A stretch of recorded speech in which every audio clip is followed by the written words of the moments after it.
Hello everyone, शिक्षा सप्तक में आपका स्वागत है।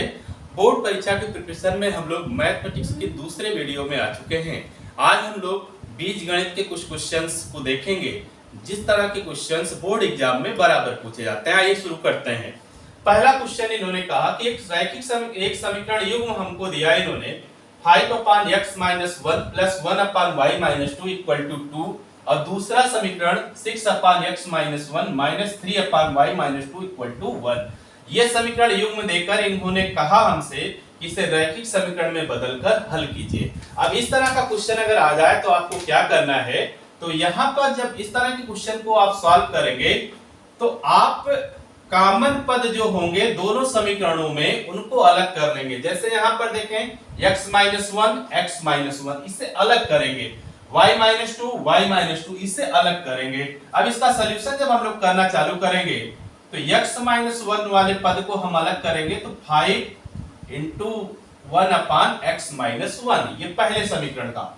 इसी तरह से दूसरे समीकरण में इसको हल अलग करेंगे तो ये हो जाएगा 1/y-2 इक्वल टू आपका हो गया 2। इसी तरह से दूसरे वाले समीकरण को हम एडजस्ट करेंगे तो 6 1/x-1 - 3 1/y-2 = 1। ठीक है। अब देखें जो ये कॉमन पद है, इस कॉमन पद को हम किसी अन्य चर से रिप्लेस कर देंगे। अब इनको अन्य चर से अगर हम रिप्लेस करें तो देखें, यदि हम 1/x-1 को रिप्लेस कर रहे हैं कैपिटल ए से और 1/y-2 को हम रिप्लेस कर रहे हैं कैपिटल बी से। अब 1/x-a को हम a से रिप्लेस कर दिए, 1/y-2 को b से रिप्लेस कर दिए, तो हमारा समीकरण जो बन जाएगा वो समीकरण आप देखें, ये पहले वाले में 1/x-1 की जगह पे जब हम a लिखेंगे कैपिटल A तो 5a plus b = 2। It is equation number first. पहला रैखिक समीकरण आपका बन गया। इसी तरह से दूसरे को जब आप रिप्लेस करेंगे तो ये हो जाएगा 6a - 3b = 1। It is equation number second. तो ये आपका रैखिक समीकरण बन गया। पहला पार्ट हो गया क्वेश्चन का। समीकरण युग्म को आपने रैखिक समीकरण में परिवर्तित कर दिया। अब आपको इनको सॉल्व करना है, तो जैसे आप रैखिक समीकरण सॉल्व करते हैं, रैखिक समीकरण युग्म, उसी तरह से आप सॉल्व कीजिए। किसी भी तरह की विधि का प्रयोग आप कर दीजिए। अब देखें विलोपन हम लगाते हैं तो हम लोग देखते हैं कि कौन सा चर ऐसा है जिसके चिन्ह विपरीत हैं। अगर किसी चर का चिन्ह विपरीत मिल जाता है तो उसके गुणांक को समान करके हम उसका विलोपन कर देते हैं। तो यहाँ पर देखें b वाला जो चर है, इसमें ऊपर वाले b के चर का जो चिन्ह है वो प्लस का है और नीचे वाला जो समीकरण है उसमें b जो चर है उसका चिन्ह माइनस है। तो मतलब अगर b के गुणांक हम बराबर कर दें तो वो विलोपित हो जाएंगे। ठीक है। अब गुणांक बराबर करने के लिए क्या करते हैं, अब नीचे के गुणांक से ऊपर वाले समीकरण में गुणा कर देते हैं और ऊपर के गुणांक से नीचे वाले समीकरण में गुणा कर देते हैं। तो हम लोग लिखेंगे इक्वेशन 1 और इक्वेशन 2 को हल करने पर अब इनको जब हम लोग हल करना चालू करेंगे तो आप देखें नीचे वाले b के गुणांक से ऊपर वाले समीकरण को गुणा करेंगे तो 3, ये हो जाएगा आपका 5a प्लस b = 2। ठीक। अब ऊपर वाले y के गुणांक से नीचे वाले को तो 1, 6a - 3b = 1। अब हमारा समीकरण जो बन के आएगा वो समीकरण आपका बन के आ गया 15a प्लस 3b = 6 और ये तो ऐसे ही आ जाएगा, 1 का मल्टीप्लाई है 6a - 3b इक्वल टू 1। अब सीधे यहां पर हम लिख देंगे जोड़ने पर जैसे ही लिखेंगे ये पद आपका घट के 0 हो जाएगा, ये पद आपका खत्म हो गया। ये पद जब आपका खत्म हो गया तो केवल ये पद बचा, ये पद घट के आपका 0 हो गया, प्लस यहाँ पे 15 और 6 हो गए तो 21 से हो गया, इक्वल टू 6 + 1 7 हो गया। अब आपका 21 a इक्वल टू हो गया 7, तो a इक्वल टू हो गया 7/21, a इक्वल टू हो गया आपका 1/3।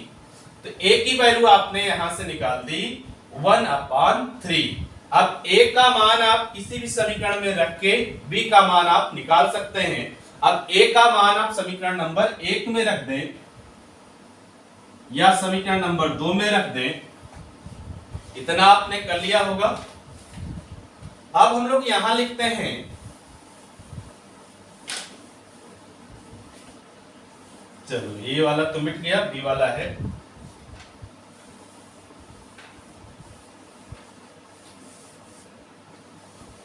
ए का मान इक्वेशन फर्स्ट में रखने पर ए का मान फर्स्ट में रखें तो 5 × 1/3 प्लस b इक्वल टू 2, तो b इक्वल टू हो जाएगा 2 - 5/3। तो यहां पर आप देखें ये भी b का वैल्यू भी हो जाएगी 1/3, तो a की भी वैल्यू आपकी हो गई 1/3 और b की भी वैल्यू आपकी हो गई 1/3। अब a को आपने जिससे रिप्लेस किया था वह वैल्यू आप a की जगह पे रख दीजिए, और b को जब आपने रिप्लेस किया था वह वैल्यू आप b की जगह पे रख दीजिए। अब आप कहेंगे यहां पर कि a बराबर 1/3, तो a की वैल्यू आप रख दीजिए। a की वैल्यू आपने क्या माना था 1/x - 1 इक्वल टू हो जाएगा 1/3, तो ये हो जाएगा आपका x - 1 इक्वल टू 3 और x इक्वल टू 4। x का मान आपका 4 आ गया, ठीक है। अब यहां पर क्योंकि लगा दीजिएगा,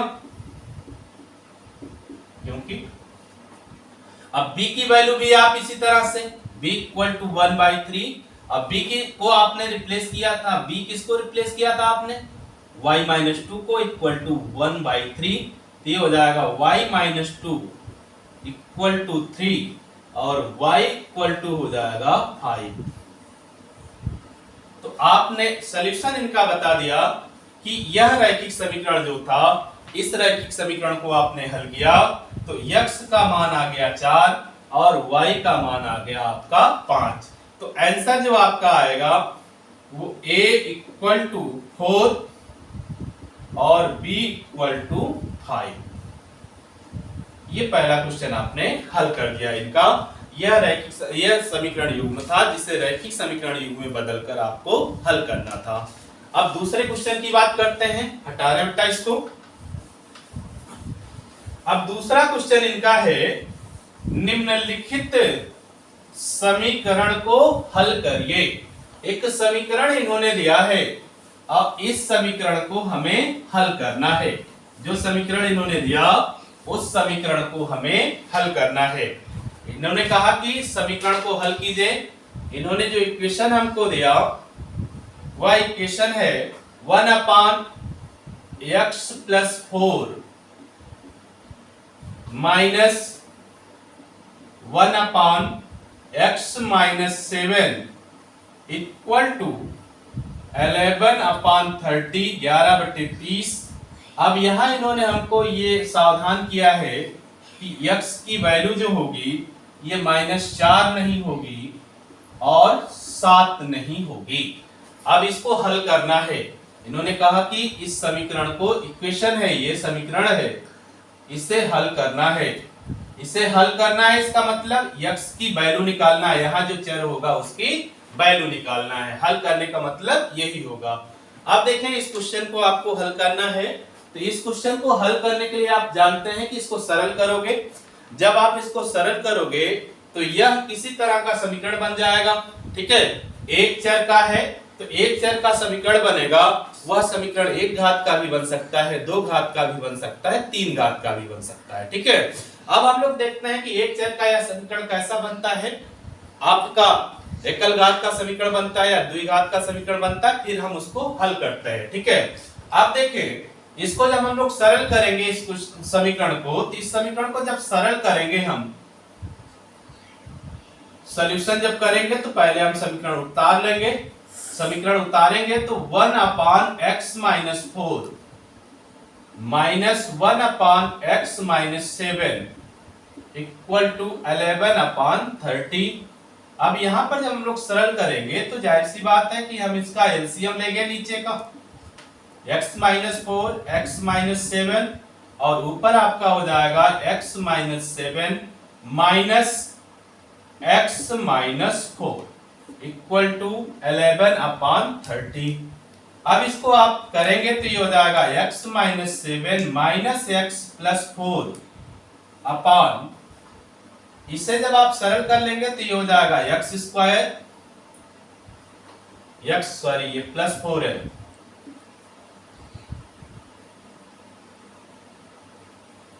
ये प्लस 4 है आपका। ठीक है, x square minus 3x minus 28 equal to आपका हो जाएगा 11 अपान 30। अब यहां पर आप देखें x ये घट जाएंगे, ये हो जाएगा आपका minus 11 upon x square minus 3x minus 28 equal to 11 upon 30। 11 देखें कट जाएंगे दोनों तरफ से, 11 को आप हटाएंगे तो 11 को हटाएंगे तो ये हो जाएगा minus 1 upon X square minus 3x minus 28 equal to 1 upon 30। अब ये जो आपका है ये हो जाएगा X square minus 3x minus 28 equal to minus 30 और इसे और सरल करेंगे तो X square minus 3x plus 2 equal to 0। अब इसको द्विघात समीकरण आपका हो गया। ये जो सरल करने पे ये जो क्वेश्चन आया आपका जो समीकरण बना ये आपका हो गया द्विघात समीकरण। और द्विघात समीकरण को हल करने की आपको कई विधियां बताई गई हैं, किसी तरह की विधि से आप इसको हल कर सकते हैं।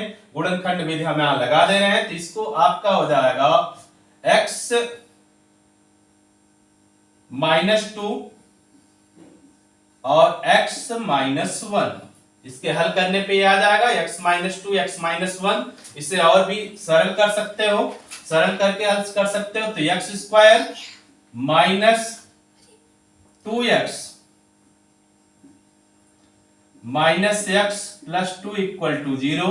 अंतिम दोनों एक साथ, पहले दोनों एक साथ, तो पहले दोनों पदों से आप x कॉमन ले लेंगे तो x माइनस 2, यहां माइनस 1 कॉमन ले लेंगे तो ये हो जाएगा x minus 2 equal to 0। x minus 2 common आपका बन गया तो x minus 2 x minus 1 equal to 0। अब आप लिखेंगे यदि पहला वाला पद x माइनस 2 0 है तो x की वैल्यू 2 आ गई। अब दूसरे में यदि x माइनस 1 बराबर 0 है तो x की वैल्यू 1 आ गई। ठीक है, तो यहां द्विघात समीकरण था तो द्विघात समीकरण था तो जाहिर सी बात है कि जितनी चर की अधिकतम घात होती है उतना उस समीकरण के अधिकतम मान हो सकते हैं। तो इस समीकरण के द्विघात के अधिकतम मान 2 हो सकते हैं थे और दोनों मान आपने निकाल लिया, एक 2 और एक 1। तो आपने x बराबर निकाला 1 और 2। ये आपका आंसर हो गया। x की दो वैल्यू आपको मिली 1 और 2। ठीक है, अब अगला क्वेश्चन हम लोग देखते हैं।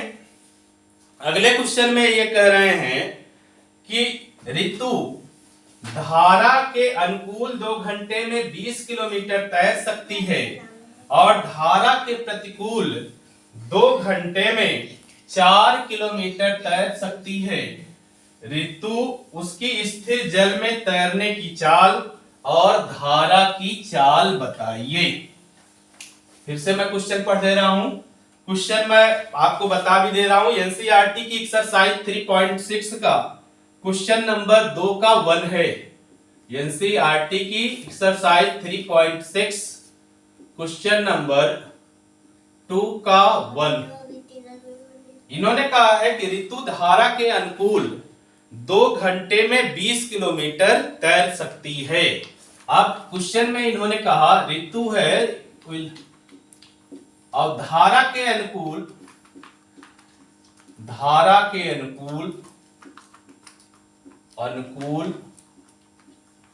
2 घंटे में 20 किलोमीटर तैर सकती है। अब धारा के विपरीत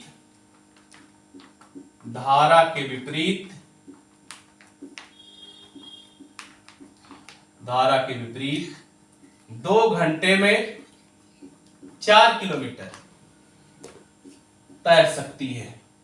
अब इन्होंने हमसे कहा कि ऋतु की स्थिर जल में चाल बताइए। स्थिर जल में चाल क्या होगी तैरने की, और धारा की चाल क्या होगी, ये इनका प्रश्न है। इस तरह के प्रश्न भी बराबर आते हैं आपके एग्जाम में। अब यहां पर जब धारा और शांत जल नाव या के भी व्यक्ति की बात करें तो सबसे पहले जो आप किसी व्यक्ति की या नाव की चाल कहें तो उसे शांत जल में आप चाल मानेंगे। आप ऋतु जैसे है यहाँ पर, तो ऋतु की शांत जल में चाल आप मान लेंगे, स्थिर जल में चाल मान लेंगे। तो यदि ऋतु की स्थिर जल में तैरने की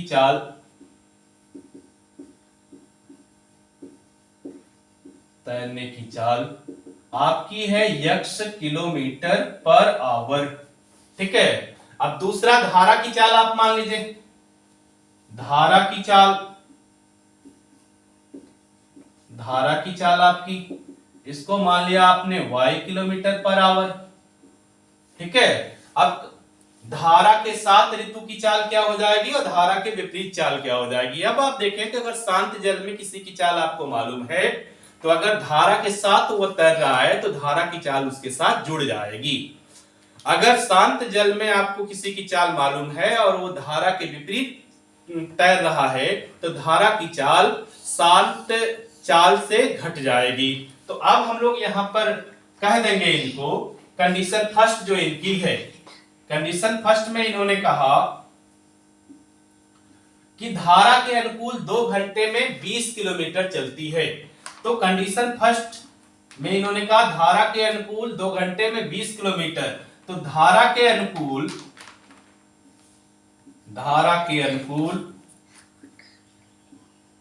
ऋतु की चाल बराबर हो जाएगी ऋतु की शांत जल में चाल प्लस धारा की चाल। तो x plus Y kilometre per hour. अब दूरी इन्होंने हमको दिया तो चाल गुणे समय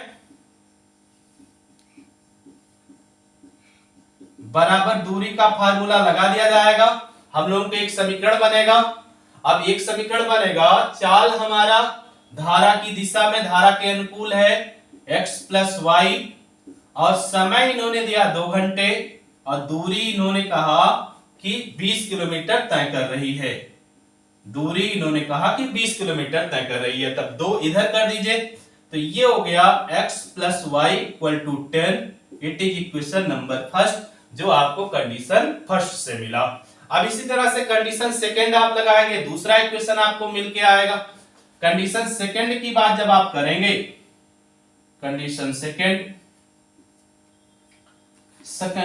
सेकंड में इन्होंने कहा कि धारा के विपरीत 2 घंटे में 4 किलोमीटर तैरती है। तो धारा के विपरीत ऋतु की चाल, धारा के विपरीत ऋतु की चाल तो धारा के विपरीत ऋतु की चाल, शांत जल में ऋतु की चाल से धारा की चाल आप घटा देंगे, x minus Y kilometre per hour. फिर वही फार्मूला आप लगाएंगे, चाल गुणे समय बराबर दूरी, क्योंकि दूरी इन्होंने दिया है, तो चाल गुणे समय बराबर दूरी वाला फार्मूला आप लगाएंगे इनकी कंडीशन में। इन्होंने कहा कि जो धारा के विपरीत चाल है x माइनस वाई, इससे अगर ये 2 घंटे तक तैरती हैं तो 4 किलोमीटर की दूरी तय करती हैं। यहां से आपको दूसरा समीकरण मिल जाएगा, x minus Y equal to 2। It is equation number second, जो आपको कंडीशन सेकेंड से मिला। अब इन्हीं दो समीकरण को आप हल कर देंगे तो आपको ऋतु की चाल मिल जाएगी और धारा की चाल मिल जाएगी। अब आप लिखेंगे इक्वेशन फर्स्ट और सेकेंड को हल करने पर, इधर मिटा दे रहे हैं।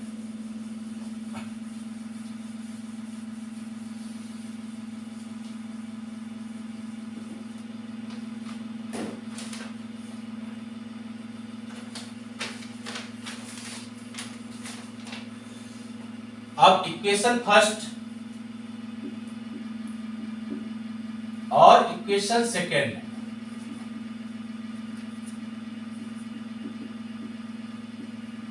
को हल करने पर इक्वेशन फर्स्ट जो आपने निकाला था वो निकाला था x plus Y equal to 10।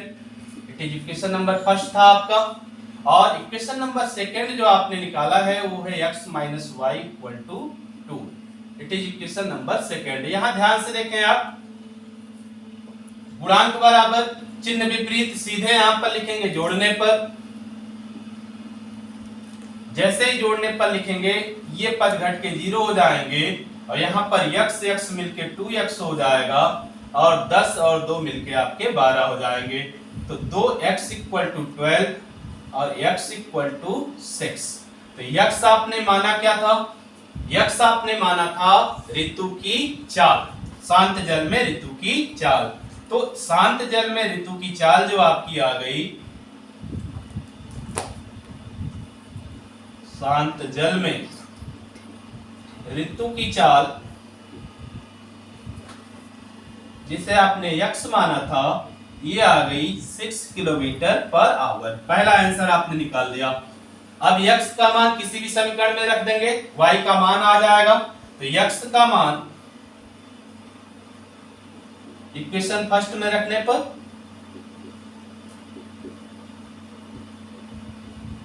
जैसे ही x का मान इक्वेशन फर्स्ट में रखेंगे तो y का मान आपका 4 आ जाएगा और y आपने माना था धारा की चाल, तो धारा की चाल आपकी हो गई 4 किलोमीटर पर आवर। धारा की चाल हो गई आपकी 4 किलोमीटर पर आवर।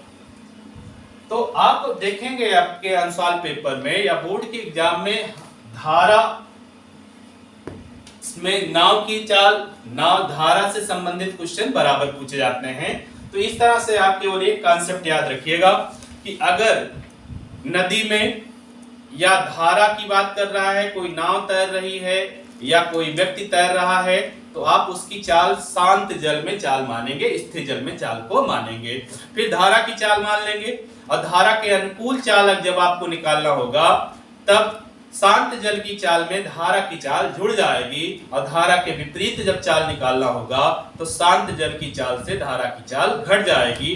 कभी आपको समय का संबंध दे देंगे, कभी आपको दूरी का संबंध दे देंगे।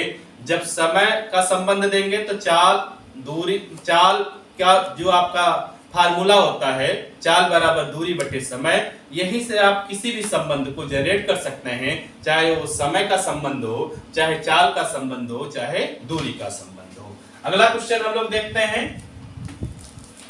अगले क्वेश्चन में इन्होंने कहा कि एक भिन्न 1/3 हो जाती है यह जब उसके अंश से 1 घटाया जाता है। एक भिन्न 1/3 हो जाती है जब उसके अंश से 1 घटाया जाता है। अब दूसरी कंडीशन इन्होंने बताई कि और 1/4 हो जाती है जब हर में 8 जोड़ा जाता है, वह भिन्न ज्ञात कीजिए। अब आप देखें दो कंडीशन दी गई है। जब भी दो कंडीशन दी जाए तो आप समझिए कि दो चर हम मानेंगे और दो समीकरण बनेंगे दो कंडीशन से, उन्हीं समीकरण को हल करके दोनों चर के मान निकलने वाले हैं। अब एक भिन्न इन्होंने माना, एक भिन्न 1/3 हो जाती है जब उसके अंश से 1 घटाया जाता है। क्वेश्चन इनका है, क्वेश्चन है कोई भिन्न है, भिन्न है, कंडीशन इन्होंने दो दी है। कंडीशन फर्स्ट, पहली कंडीशन इनकी है 1/3 हो जाती है, 1/3 हो जाती है जब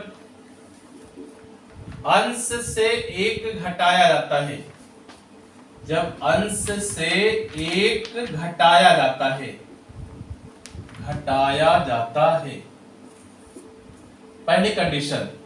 दूसरी कंडीशन इन्होंने दिया, दूसरी कंडीशन, कंडीशन सेकेंड 1/4 हो जाती है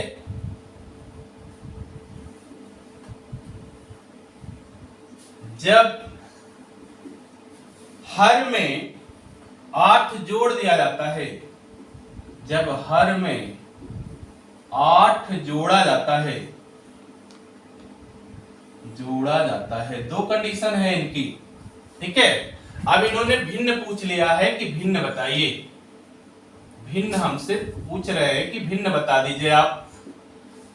अब सॉल्यूशन हम लोग शुरू कर रहे हैं। हम लोग सॉल्यूशन में कंडीशन इनकी लिख देंगे, फिर हम लोग भिन्न के आगे प्रश्नवाचक चिन्ह लगा देंगे कि हम ये बता देंगे कि भिन्न हमको निकालना है। अब भिन्न निकालना है तो भिन्न को हम लोग मान लेंगे। हम लोग मानेंगे कि यदि भिन्न x/y है, भिन्न में दो पद होते हैं, भिन्न आपने मान लिया, भिन्न आपका x/y है। अब कंडीशन फर्स्ट, कंडीशन फर्स्ट को फॉलो करेंगे, पहला समीकरण मिलेगा। कंडीशन फर्स्ट को जब फॉलो करेंगे तो कंडीशन फर्स्ट कह रहा है कि अंश से घटाइए, यह भिन्न आपकी 1/3 हो जाएगी। तो अंश x में से 1 घटा दीजिए, अपान y कर दीजिए, हर वैसे ही रहने दीजिए, और यह भिन्न आपकी 1/3 के बराबर हो जाएगी। अब इसको हम लोग सरल करें तो 3x - 3 = y, और यहां जब हम लोग इक्वेशन बनाएंगे तो 3x - y = 3। It is equation number first. पहली कंडीशन से आपको पहला इक्वेशन मिल गया। अब दूसरी कंडीशन से दूसरा इक्वेशन आप लिख लें। कंडीशन सेकेंड, कंडीशन सेकेंड में इनका हमको दूसरा इक्वेशन मिल जाएगा, दूसरा समीकरण मिल जाएगा। कंडीशन सेकेंड में इन्होंने कहा कि भिन्न के हर में 8 जोड़ दीजिए। अब की बार हर में 8 जोड़ा गया और आपकी भिन्न 1/4 हो गई। अब यहां से आप समीकरण बना लें तो ये हो गया 4x = y + 8, और ये हो गया आपका 4x - y = 8। It is equation number second. अब दूसरा इक्वेशन आपको दूसरी कंडीशन से आ गया। अब दोनों इक्वेशन आप हल कर लीजिए, x और y के मान मिल जाएंगे। अब इक्वेशन फर्स्ट और इक्वेशन सेकेंड से दोनों इक्वेशन को आपको सॉल्व कर लेना है। अब दोनों इक्वेशन हम लोग लिख लें तो ये हो गया 3x - y = 3, ये पहला आपका इक्वेशन था, और दूसरा था आपका 4x - y = 8, ये दूसरा इक्वेशन था। अब दोनों को सॉल्व कर लें। यहां पर देखें ध्यान से, गुणांक y चर के बराबर है, चिन्ह समान है, तो यहां पर लिख देंगे घटाने पर, घटाने पर, घटाने पर लिखेंगे तो नीचे के सारे चिन्ह बदल जाएंगे। अब नीचे के जैसे ही चिन्ह बदलेंगे, ये हो गया -x, ये हो गया 0, और ये हो गया -5। तो x - x = -5 और x = हो गया 5। x मतलब अंश की वैल्यू आपको भिन्न के 5 मिल गई, और x का मान आप किसी समीकरण में रख दें, y का मान मिल जाएगा। तो x का मान इक्वेशन फर्स्ट में रखने पर, x का मान इक्वेशन फर्स्ट में रख दें, y का मान आपको मिल जाएगा, y का मान आपको मिल जाएगा 12। आप रख के देखेंगे y का मान आपको 12 मिल जाएगा और फिर आप नीचे भिन्न निकाल लेंगे, आंसर लिख देंगे भिन्न। भिन्न आपकी भिन्न इन्होंने पूछा था, भिन्न आपने बताया था हमारी भिन्न थी x अपान y। x की जगह पे x का मान रख दीजिए 5, y की जगह पे y का मान रख दीजिए 12, तो भिन्न आपकी हो गई 5 अपान 12। भिन्न आपकी हो गई 5 अपान 12। ठीक है, तो इस तरह से आपने यह क्वेश्चन भी कर लिया। आगे देखते हैं अगला क्वेश्चन। अगले क्वेश्चन में ये कह रहे हैं यश ने एक टेस्ट में 40 अंक अर्जित किए जब उसे प्रत्येक सही उत्तर पर 3 अंक मिले तथा अशुद्ध उत्तर पर 1 अंक काटे गए। आगे दूसरी कंडीशन, यदि उसे सही उत्तर पर 4 अंक मिलते तथा अशुद्ध उत्तर पर 2 अंक कटते तो यश 50 अंक अर्जित करता। टेस्ट में कुल कितने प्रश्न थे? ये क्वेश्चन आपका है। क्वेश्चन मैं लिख दे रहा हूं। क्वेश्चन में इन्होंने बात की है, यश कोई लड़का है, इसने एक टेस्ट में कंडीशन फर्स्ट में इन्होंने कहा कि 40 अंक पाया, ये 40 अंक अर्जित किए, 40 अंक मिला इसको। अब इसमें क्या कंडीशन थी? इसमें 2 कंडीशन थी कि सही उत्तर पर 3 अंक मिले और गलत उत्तर पर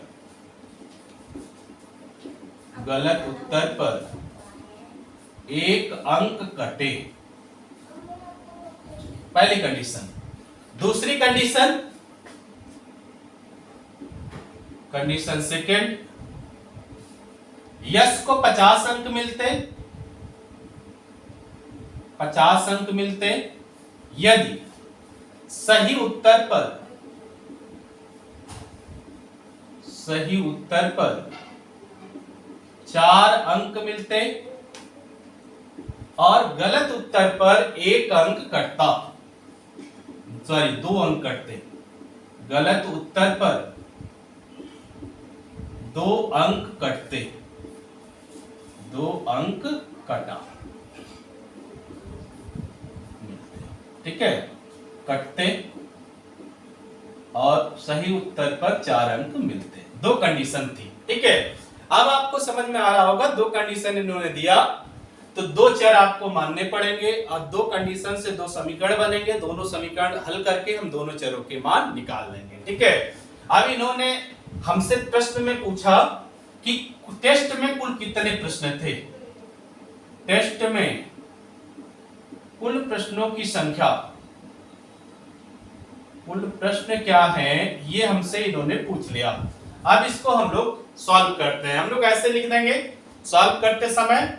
अब हम लोग कहेंगे कि सही प्रश्न जो यश ने किया उसकी संख्या x है और यश ने जो गलत प्रश्न किए उसकी संख्या y है। हम लोग लिखेंगे यदि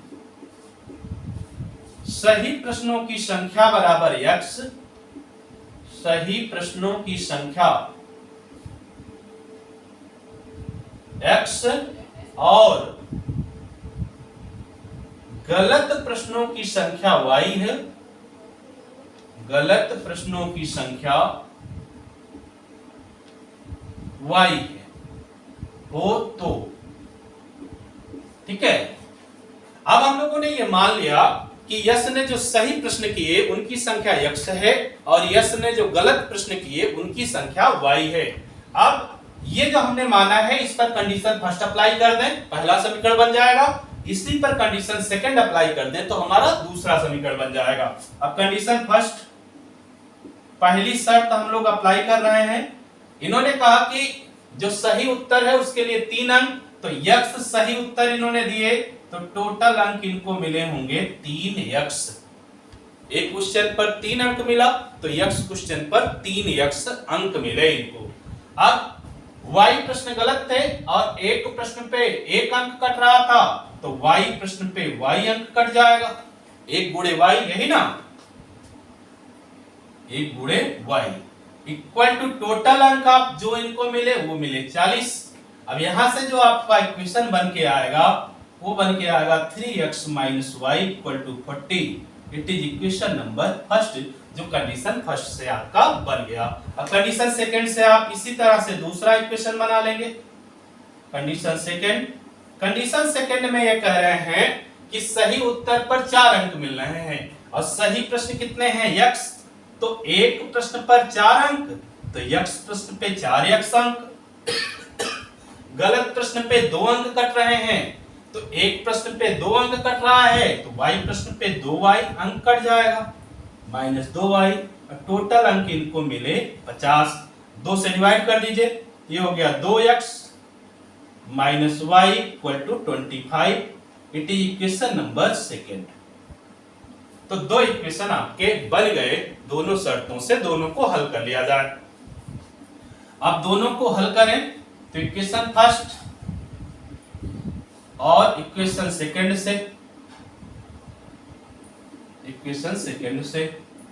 इक्वेशन फर्स्ट और सेकंड को हम लोग हल कर रहे हैं। अब इक्वेशन फर्स्ट और सेकंड लिखें, 3x - y = 40 पहला इक्वेशन, और 2x - y = 25 सेकेंड इक्वेशन। अब देखें ध्यान से, यहां गुणांक तो सेम है लेकिन चिन्ह भी समान है, तो यहां पर हम लिखेंगे घटाने पे जैसे लिखेंगे नीचे के सारे चिन्ह बदल जाएंगे। ये आपका x हो गया, ये आपका 0 हो गया और ये आपका हो गया 15, तो x = हो गया 15। अब x की वैल्यू आप रखेंगे किसी भी समीकरण में, चाहे जिस समीकरण में रखते हैं, तो आप लिखें x का मान इक्वेशन सेकंड में रखने पर जैसे ही x की वैल्यू आप इक्वेशन सेकंड में रखेंगे, y की वैल्यू आ जाएगी, y की वैल्यू आपको मिल जाएगी 5, y की वैल्यू आपको मिल जाएगी 5। अब आपसे पूछ रहा था टेस्ट में कुल प्रश्नों की संख्या, तो कुल प्रश्नों की संख्या यस ने जो सही प्रश्न हल किए और जितने गलत प्रश्न हल किए सबको मिलाएंगे तो टेस्ट के कुल प्रश्नों की संख्या हमको मिल जाएगी। तो हम लोग लिखेंगे टेस्ट में कुल प्रश्नों की संख्या इक्वल टू, टेस्ट में कुल प्रश्नों की संख्या इक्वल टू, टेस्ट में कुल प्रश्नों की संख्या, ये सही प्रश्न यश द्वारा किए गए और गलत प्रश्न, सारे प्रश्न यश ने कंप्लीट किए थे, तो सही प्रश्न यश ने किए 15 और गलत प्रश्न इसने किए 5, तो कुल प्रश्नों की संख्या हो गई 20। तो टेस्ट में कुल प्रश्नों की संख्या 20 हो गई, यही आपका आंसर हो गया। टेस्ट में कुल प्रश्नों की संख्या 20 हो गई, 20 हो गई, आपका आंसर हो गया ये। ठीक है, अगले क्वेश्चन की बात हम लोग करें। अगला क्वेश्चन ये कह रहे हैं कि एक मित्र दूसरे मित्र से कहता है कि यदि मुझे 100 दे दो तो मैं आपसे 2 गुना धनी हो जाऊंगा। एक मित्र दूसरे मित्र से कहता है यदि मुझे 100 दे दो, 100 मतलब 100 रुपया, 100 दे दो तो मैं आपसे 2 गुना धनी हो जाऊंगा। और दूसरा मित्र कह रहा है कि यदि तुम मुझे 10 रुपया दे दो तो मैं तुमसे 6 गुना धनी हो जाऊंगा। बताइए उनकी क्रमशः क्या संपत्तियां है। क्वेश्चन लिखते हैं हम लोग अपनी भाषा में। क्वेश्चन में इन्होंने 2 मित्रों की बात कही, क्वेश्चन में इन्होंने 2 मित्रों की बात कही। क्वेश्चन में इन्होंने कहा कि 2 मित्र हैं,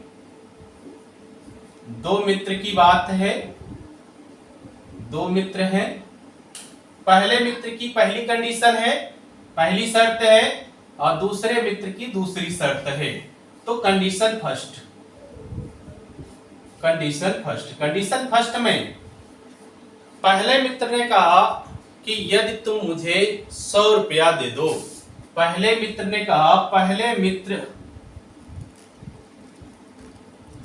पहले मित्र ने कहा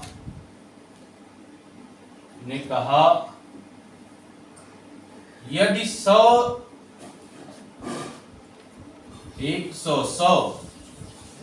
दे दो रुपए दे दो तो मैं तुमसे 2 गुना धनी हो जाऊंगा, 2 गुना धनी हो जाऊंगा, धनी हो जाऊंगा। ये पहली कंडीशन, जाऊंगा। दूसरी कंडीशन, अब दूसरे ने कहा, दूसरे मित्र ने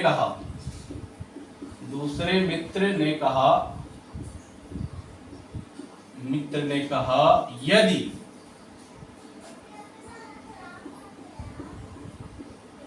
मुझे 10 रुपए दे दो, 10 रुपए दे दो तो मैं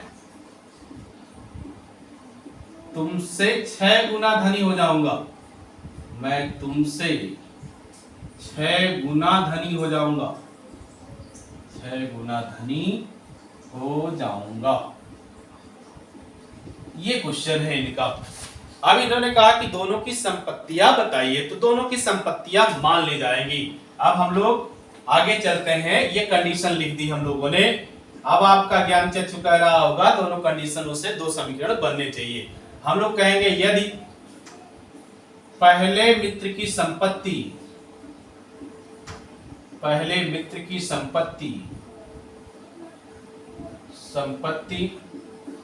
x रुपए और दूसरे मित्र की संपत्ति y रुपए है, और दूसरे मित्र की संपत्ति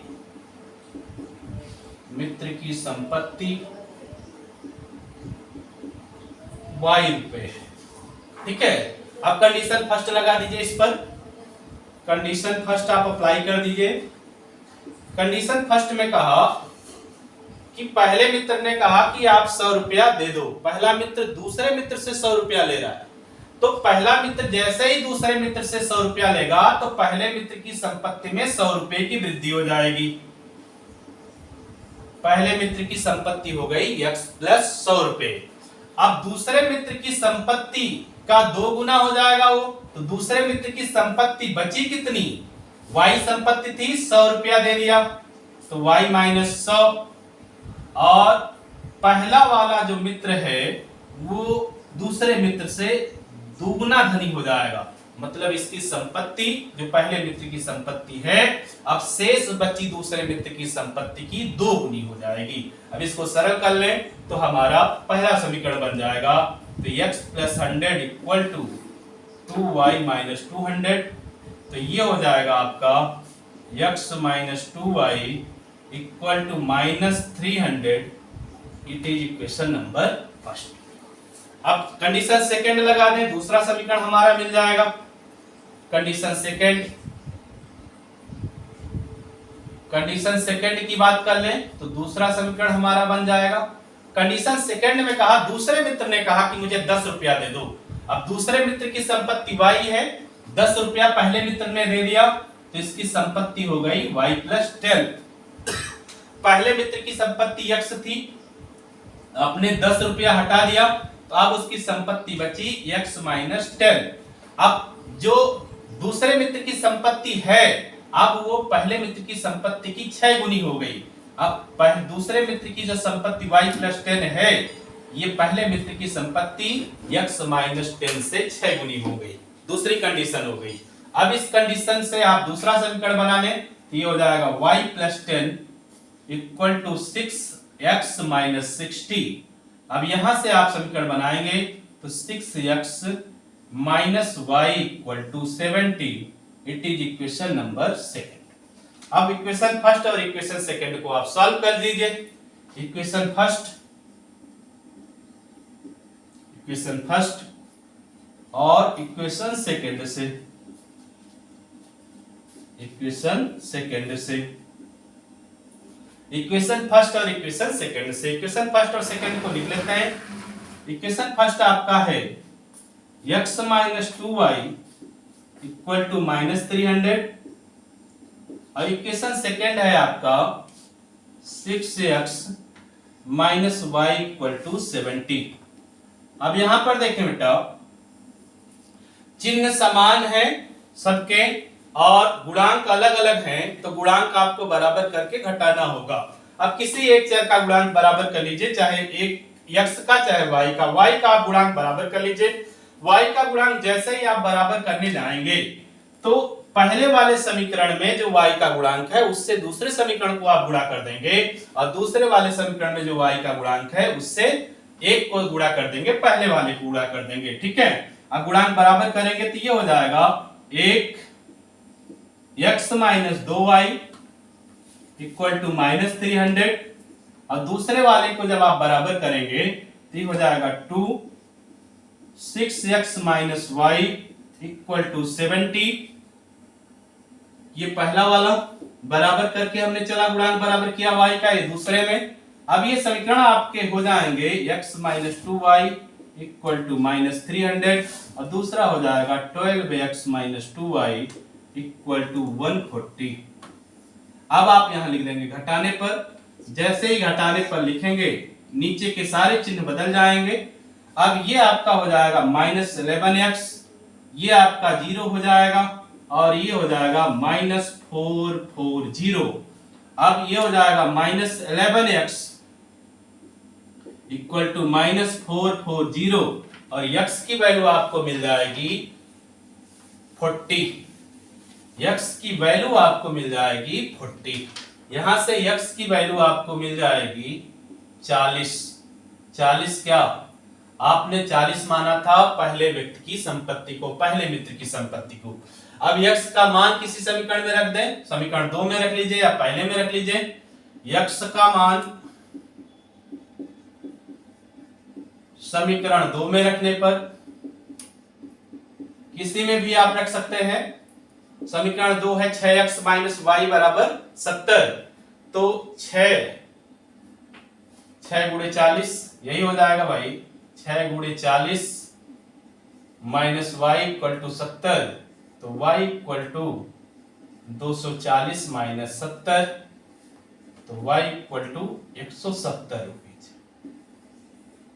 ठीक है, तो x जो है ये पहले व्यक्ति की संपत्ति है, पहले मित्र की संपत्ति 40 रुपया और y दूसरे मित्र की संपत्ति है 170 रुपए। तो आंसर आप लिख देंगे कि पहले मित्र की संपत्ति, पहले मित्र की संपत्ति बराबर x बराबर 40 रुपया और दूसरे मित्र की संपत्ति, दूसरे मित्र की संपत्ति equal to y equal to 170 rupees. Condition satisfy कराएंगे, कंडीशन सेटिस्फाई हो जाएगी। एक क्वेश्चन और करते हैं। इस क्वेश्चन में इन्होंने एक डायग्राम दिया है और एक चक्रीय चतुर्भुज इन्होंने बनाया है। अब चक्रीय चतुर्भुज में इन्होंने कोण दिए हैं, सारे कोण दिए हैं और कह रहे हैं इस चक्रीय चतुर्भुज के कोण ज्ञात कीजिए। अब क्वेश्चन इनका है कि एक इन्होंने चक्रीय चतुर्भुज दिया, एक चक्रीय चतुर्भुज दिया,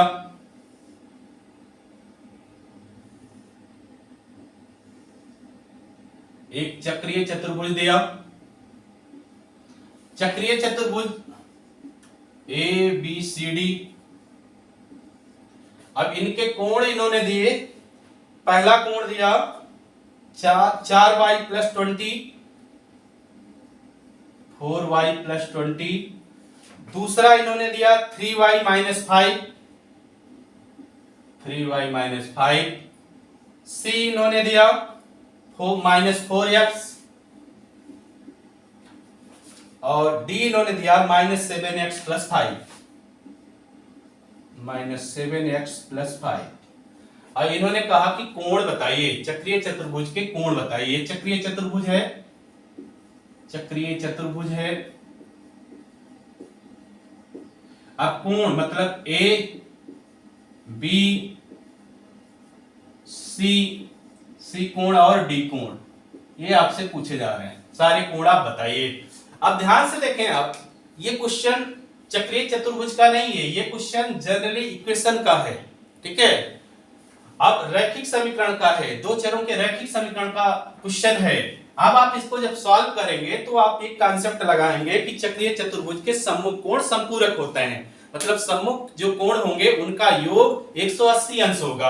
अगर यह कॉन्सेप्ट आप लगा देंगे तो आपको दो समीकरण मिल जाएंगे, दोनों समीकरण को हल कर देंगे, x और y के मान मिल जाएंगे।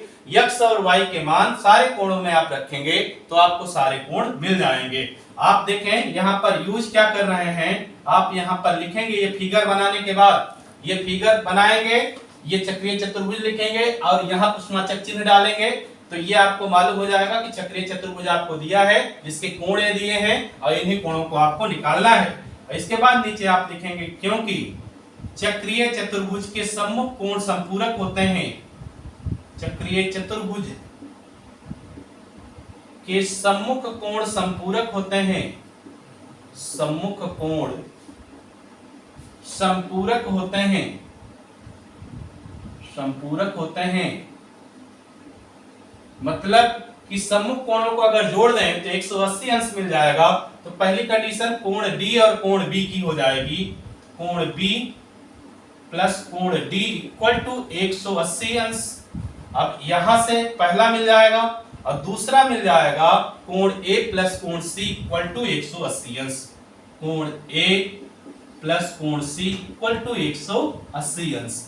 तो यहां आप रखें, पहला समीकरण मिल जाएगा, इसमें ए और सी का मान रखेंगे, दूसरा समीकरण मिल जाएगा, ठीक है। अब मान रख के आप देखें, ए बी सी डी के मान आप रखते हैं, ए बी सी डी के जैसे ही आप मान रखेंगे आपको समीकरण मिलने चालू हो जाएंगे। अब इसमें आप रखें ये पहला समीकरण, ये दूसरा समीकरण।